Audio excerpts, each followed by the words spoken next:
আজকে সীমান্তটা অস্বাভাবিক শান্ত লাগতেছে। কেমন জানি মনে হচ্ছে আজকে আজকে এখানে কিছু একটা ঘটবে। তাড়াতাড়ি কর, পাহারা আসার আগেই মাল পার করতে হবে, তা না হলে দেরি হয়ে যাবে। তাড়াতাড়ি কর, এখানে বেশিক্ষণ থাকাটা রিস্ক।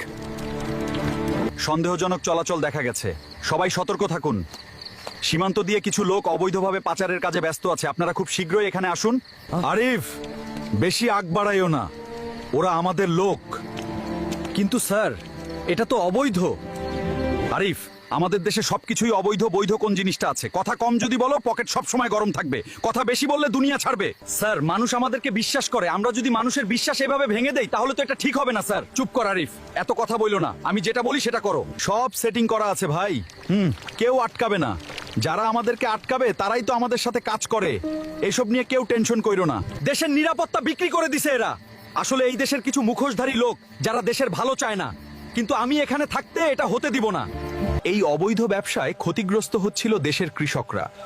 এইভাবে চলতে থাকলে তো আমাদের দেশ জীবনে উন্নতি করতে পারবে না। আজ সব প্রমাণ সংগ্রহ করব। এইভাবে একটা একটা করে আমার সব প্রমাণ জোগাড় করতে হবে, একটাকেও ছাড় দিব না ইনশাআল্লাহ। আরে একটু তাড়াতাড়ি কর, রাত ফুরিয়ে সকাল তো এসে পড়লো।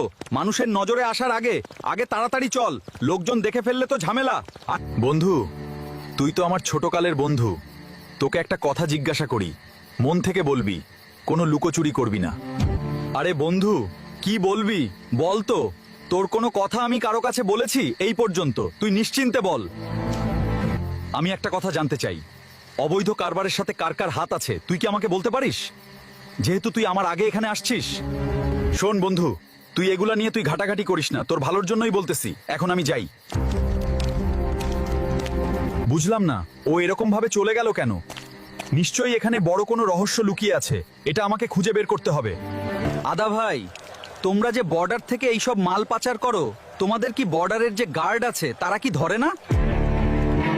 আরে বেটা, তারা যদি আমাদেরকে ধরতো তাহলে কি আর আমরা মাল পাচার করতে পারতাম? উল্টো তারা আমাদের আরো হেল্প করে যাবে। কি বলেন ভাই? তাহলে তো আমাদের দেশের গোয়া মারা সারা আমরা তাদেরকে বিশ্বাস করি, আর তারা নাকি দেশের এত বড় ক্ষতি করে যায়। সবাই কি একের ভিতর ভালো লোক আছে না? তারা ঠিকই আমাদেরকে বাধা দেওয়ার চেষ্টা করে, কিন্তু বড় একটা মহল আমাদের সাপোর্ট করে। এই শোন, আমার বন্ধু এই ব্যাপারটা টের পেয়ে গেছে। ও এখন জানতে চাচ্ছে এর সাথে কে জড়িত আছে। স্যারকে ব্যাপারটা জানাতে হবে, আর একটু সাবধানে থাকিস।